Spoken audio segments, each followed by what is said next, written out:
ലണ്ടനിലെ ഒരു രഹസ്യ ആഡംബര ഹോട്ടൽ മുറി. അർദ്ധരാത്രിയിൽ ലോകഭൂപടം നോക്കിയ ഒരു വിദേശ നയതന്ത്രജ്ഞൻ ചോദിക്കുകയാണ്, ഇന്ത്യ ഇത്രയും വലിയൊരു ചതി ചെയ്യുമെന്ന് നിങ്ങൾ കരുതിയുമെന്ന്. അതെ, വിശ്വസ്തയുടെ മുഖംമൂടി അണിഞ്ഞ ഒരു രാഷ്ട്രീയ പാർട്ടി പതിറ്റാണ്ടുകളായി ഭാരതത്തിന്റെ സുരക്ഷയെയും പരമാധികാരത്തെയും ഒരു വിദേശ ശക്തിക്ക് മുന്നിൽ പണയം വെച്ചിരിക്കുകയായിരുന്നു എന്ന ഞെട്ടിക്കുന്ന സത്യം ഒടുവിൽ പുറത്തു വരികയാണ്. ആരാണ് ആ ആഗോള ശക്തി? എന്തായിരുന്നു ആ രഹസ്യ ഇടപാട്? ഒരുപക്ഷെ ഇന്ന് നമ്മൾ ഈ കാണുന്ന അന്താരാഷ്ട്ര നാടകങ്ങളുടെ എല്ലാം യഥാർത്ഥ സൂത്രധാരന്മാർ അവരായിരുന്നെങ്കിലോ? ഇന്ത്യൻ എക്സ്പ്രസിൽ സോണിയാഗാന്ധി എഴുതിയ ഒരു ലേഖനം അത് വെറുമൊരു വിമർശനമല്ല, മറിച്ച് സ്വന്തം പാർട്ടിയുടെ ഭൂതകാലത്തെ കറുത്ത അധ്യായങ്ങൾ മൂടിവെക്കാൻ നടത്തിയ ഒരു കൺകെട്ട വിദ്യ മാത്രമാണ്. പശ്ചിമേഷ്യൻ വിഷയത്തിൽ മോദി സർക്കാർ എടുത്ത നിലപാടുകളെ കുറ്റപ്പെടുത്താൻ ഇറങ്ങിത്തിരിച്ച സോണിയാഗാന്ധിക്ക് സ്വന്തം ചരിത്രം മറന്നുപോയോ? അതോ രാജ്യം മാറിയത് ഇവർ ഇപ്പോഴും അറിഞ്ഞില്ലേ? പശ്ചിമേഷ്യ കത്തുകയാണ്, ഗസയിൽ ചോരപ്പുഴ ഒഴുകുന്നു, ലോകരാജ്യങ്ങൾ ചേരിതിരിഞ്ഞ് പോരാടുന്നു. ഈ സമയത്താണ് ഇന്ത്യൻ രാഷ്ട്രീയത്തിലെ വലിയേട്ടത്തെ സോണിയാഗാന്ധി ഒരു ലേഖനവുമായി വരുന്നത്. നരേന്ദ്രമോദി ഇസ്രയേലിന്റെ വലയിൽ വീണുപോയി പോലും. ജസ്റ്റിസ് എസ് മുരളീധരന്റെ റിപ്പോർട്ട് ഉദ്ധരിച്ചുകൊണ്ട് മോദി സർക്കാരിനെ പ്രതിക്കൂട്ടിലാക്കാൻ സോണിയയ്ക്ക് എന്ത് ധാർമ്മിക അവകാശമാണുള്ളത്? നമുക്കൊന്ന് പിന്നോട്ട് സഞ്ചരിക്കാം. 2020 ഡൽഹി കലാപകാലത്ത് പോലീസിനെ ചോദ്യം ചെയ്തതിന് അർദ്ധരാത്രിയിൽ സ്ഥലം മാറ്റപ്പെട്ട ജസ്റ്റിസ് മുരളീധരനെ കുറിച്ച് സോണിയ വലിയ വാചാലയാകുന്നുണ്ട്. മോദി സർക്കാർ ഈ റിപ്പോർട്ട് അവഗണിക്കുന്നതിൽ അവർക്ക് അത്ഭുതമില്ലത്രേ. എന്നാൽ സോണിയ നമുക്ക് ചരിത്രത്തിന്റെ താളുകളൊന്ന് മറച്ചു നോക്കാം. ഇന്ത്യയിൽ അർദ്ധരാത്രികളിൽ ജഡ്ജിമാരെ സ്ഥലം മാറ്റുന്നതും സുപ്രീം കോടതി ചീഫ് ജസ്റ്റിസിനെ പോലും മറികടന്ന് സ്വന്തം ആളുകളെ തിരികെ കയറ്റുന്നതുമായ അടിയന്തരാവസ്ഥ കൾച്ചർ ഏത് പാർട്ടിയുടെ കുത്തകയായിരുന്നു? നെഹ്റുവിന്റെ കാലം മുതൽ ഇന്ദിരാഗാന്ധിയുടെയും രാജീവ് ഗാന്ധിയുടെയും കാലം വരെ ഇന്ത്യൻ ജുഡീഷ്യറിയെ സ്വന്തം അടുക്കളയിലെ വേലക്കാരാക്കി മാറ്റിയ ചരിത്രമുള്ള കോൺഗ്രസ് ഇന്ന് ജുഡീഷ്യൽ സ്വാതന്ത്ര്യത്തെക്കുറിച്ച് ക്ലാസ് എടുക്കുന്നത് കാണുമ്പോൾ ഏത് കൊച്ചുകുട്ടിക്കാണ് ചിരി വരാത്തത്? ഗസയിലെ കുട്ടികളുടെ ദുരന്തത്തെക്കുറിച്ച് സോണിയയ്ക്ക് വലിയ വേവലാതിയാണ്. 20,000 കുട്ടികൾ കൊല്ലപ്പെട്ടു, 44,000 പേർക്ക് പരിക്കേറ്റു. കണക്കുകൾ ഭയപ്പെടുത്തുന്നതാണ്, അതിൽ തർക്കവുമില്ല. എന്നാൽ സോണിയ കശ്മീരിൽ പതിറ്റാണ്ടുകളായി പാകിസ്ഥാൻ സ്പോൺസർ ചെയ്ത ഭീകരവാദികൾ ഇന്ത്യൻ സൈനികരെയും അവിടുത്തെ പെഞ്ചുകുഞ്ഞുങ്ങളെയും കൊന്നൊടുക്കിയപ്പോൾ താങ്കളുടെ പാർട്ടി എവിടെയായിരുന്നു? അന്ന് കശ്മീരി പണ്ഡിറ്റുകളുടെ ചോര വീണപ്പോൾ നയതന്ത്രത്തിൻ്റെയും മനുഷ്യാവകാശത്തിൻ്റെയും ഈ വലിയ പുസ്തകങ്ങൾ ഏതലമാരയിലാണ് പൂട്ടിവെച്ചിരുന്നത്? സോണിയയുടെ ലേഖനത്തിലെ ഏറ്റവും വലിയ തമാശ എന്താണെന്നറിയോ? ഇസ്രയേൽ പ്രധാനമന്ത്രി ബെഞ്ചമിൻ നെതന്യാഹുവും നരേന്ദ്രമോദിയും തമ്മിലുള്ള വ്യക്തിപരമായ സൗഹൃദത്തെ അവർ പരിഹസിക്കുന്നുണ്ട്. ഇറാനുമായി ഇസ്രയേൽ യുദ്ധം തുടങ്ങുന്നതിന് തൊട്ടു മുമ്പ് മോദി ഇസ്രയേൽ സന്ദർശിച്ചത് ചരിത്രത്തിലെ ഏറ്റവും വലിയ നയതന്ത്ര അബദ്ധമാണത്രേ. ഇവിടെയാണ് കോൺഗ്രസിന്റെ നയതന്ത്രപരമായ പാപ്പരത്വം പ്രകടമാകുന്നത്. പഴയ കാലത്ത് പോലെ അറബ് രാജ്യങ്ങളെ പ്രീണിപ്പിക്കാൻ വേണ്ടി മാത്രം ഇസ്രയേലിൽ തൊട്ടുകൂടാത്തവരായി മാറ്റി നിർത്തുന്ന നെഹ്റുവിയൻ സോഷ്യലിസ്റ്റ് തത്വം ഇന്ന് ആഗോള രാഷ്ട്രീയത്തിൽ വിലപ്പോവില്ല എന്ന് മോദി തെളിയിച്ചു കഴിഞ്ഞു. നരേന്ദ്രമോദി ഇസ്രയേൽ സന്ദർശിച്ചതും അവരുമായി തന്ത്രപ്രധാനമായ പങ്കാളിത്തത്തിൽ ഏർപ്പെട്ടതും വെറും ഒരു സൗഹൃദമല്ല, മറിച്ച് ഭാരതത്തിന്റെ പ്രതിരോധ സുരക്ഷയ്ക്ക് വേണ്ടിയുള്ള കൃത്യമായ കണക്ക് കൂട്ടലായിരുന്നു. ഇന്ത്യക്ക് ആധുനിക പ്രതിരോധ സാങ്കേതിക വിദ്യകളും ഡ്രോണുകളും കൃത്യമായ രഹസ്യാന്വേഷണ വിവരങ്ങളും നൽകി സഹായിക്കുന്ന രാജ്യമാണ് ഇസ്രയേൽ. കാർഗിൽ യുദ്ധകാലത്ത് ഇന്ത്യക്ക് അടിയന്തരമായി ലേസർ ഗൈഡഡ് ബോംബുകൾ നൽകി സഹായിച്ചത് ഇതേ ഇസ്രായേലാണെന്ന കാര്യം സോണിയ ബോധപൂർവ്വം മറക്കുകയാണ്. മാത്രമല്ല, മോദി ഇസ്രയേലുമായി മാത്രം ബന്ധം പുലർത്തുന്നു എന്ന സോണിയയുടെ വാദം എത്രമാത്രം ബാലിശമാണ്.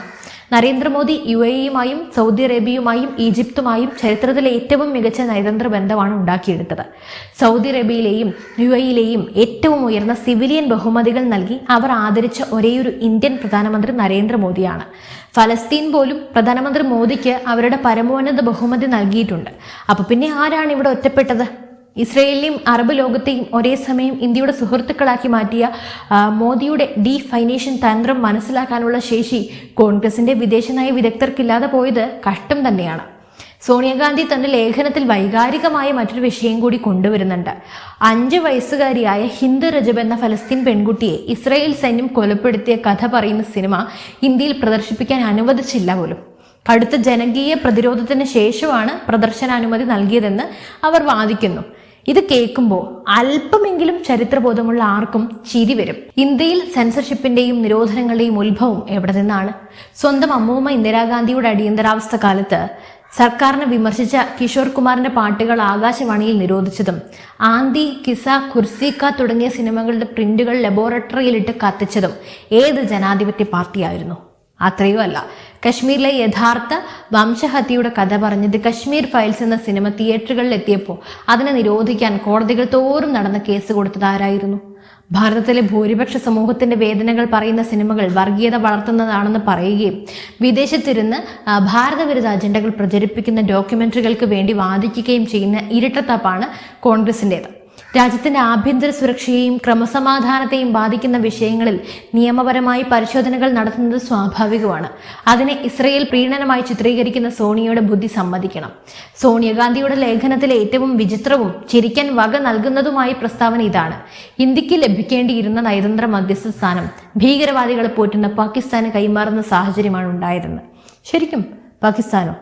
സ്വന്തം രാജ്യത്തെ ജനങ്ങൾക്ക് ഗോതമ്പ് വാങ്ങാൻ പണമില്ലാതെ അന്താരാഷ്ട്ര നാണയനിധിയുടെ മുന്നിൽ ഭിക്ഷാപാത്രവുമായി നിൽക്കുന്ന ആഗോളതലത്തിലെ ഭീകരവാദത്തിന്റെ പ്രഭവ കേന്ദ്രമായി മുദ്രകുത്തപ്പെട്ട പാകിസ്ഥാനാണോ പശ്ചിമേഷ്യയിൽ മധ്യസ്ഥത വഹിക്കുന്നത്?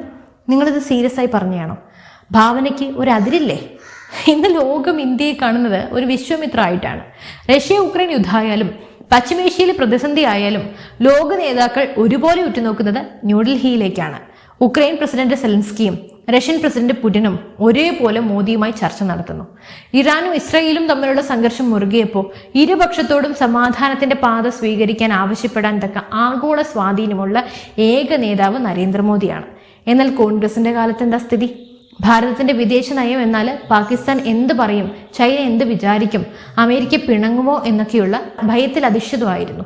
ഇന്ന് ഭാരതം സ്വന്തം താല്പര്യങ്ങൾക്കനുസരിച്ച് ആരെയും ഭയപ്പെടാതെ സ്വന്തം മണ്ണിൽ നിന്ന് തീരുമാനങ്ങൾ എടുക്കുന്നു. ഇതാണ് കോൺഗ്രസിന് സഹിക്കാൻ പറ്റാത്തത്. നമുക്ക് സോണിയാഗാന്ധിയുടെ പാർട്ടിയുടെ ചില പഴയ നയതന്ത്ര ബന്ധങ്ങൾ, അബദ്ധങ്ങൾ കൂടി ഒന്ന് പരിശോധിക്കാം. ചൈനീസ് പ്രീണനം. 1950കളിൽ ഐക്യരാഷ്ട്രസഭയുടെ രക്ഷാസമിതിയിൽ ഇന്ത്യക്ക് ലഭിക്കേണ്ടിയിരുന്ന സ്ഥിരം അംഗത്വം ചൈനയ്ക്ക് താരത്തിൽ വെച്ച് കാഴ്ചവെച്ചത് ആരായിരുന്നു? നെഹ്റുവിന്റെ ഹിന്ദി ചീനി ഭായ് ഭായ് നയതന്ത്രത്തിന്റെ ഫലമായിട്ടല്ലേ 1962 ഭാരതത്തിന് സ്വന്തം ഭൂമി കയ്യുന്നു പോയത്? ഇറ്റാലിയൻ അവിശുദ്ധ കൂട്ടുകെട്ട് വേറെ, അഗസ്റ്റ വെസ്റ്റ്ലാൻഡ് ഹെലികോപ്റ്റർ അഴിമതിയും ക്വാട്രോച്ചി ഇടപാടിലും വിദേശ ശക്തികൾക്ക് ഭാരതത്തിന്റെ പ്രതിരോധ രഹസ്യങ്ങൾ ചോർത്തി നൽകിയപ്പോൾ എവിടെയായിരുന്നു ഈ പറയുന്ന ധാർമ്മികത? ഇറ്റലി ആയതുകൊണ്ട് കുഴപ്പമില്ലേ? രാഹുൽ ഗാന്ധിയുടെ ചൈനീസ് കൂടിക്കാഴ്ച വേറെ, ഡോക്ലാം അതിർത്തിയിൽ ഇന്ത്യൻ സൈന്യവും ചൈനീസ് സൈന്യവും മുഖാമുഖം പോരാടിക്കൊണ്ടിരുന്നപ്പോൾ കോൺഗ്രസിന്റെ യുവരാജാവ് രാഹുൽ ഗാന്ധി അർദ്ധരാത്രിയിൽ ചൈനീസ് സ്ഥാനപതിയുമായി രഹസ്യ ചർച്ച നടത്തിയത് എന്തിനു വേണ്ടിയാണ്?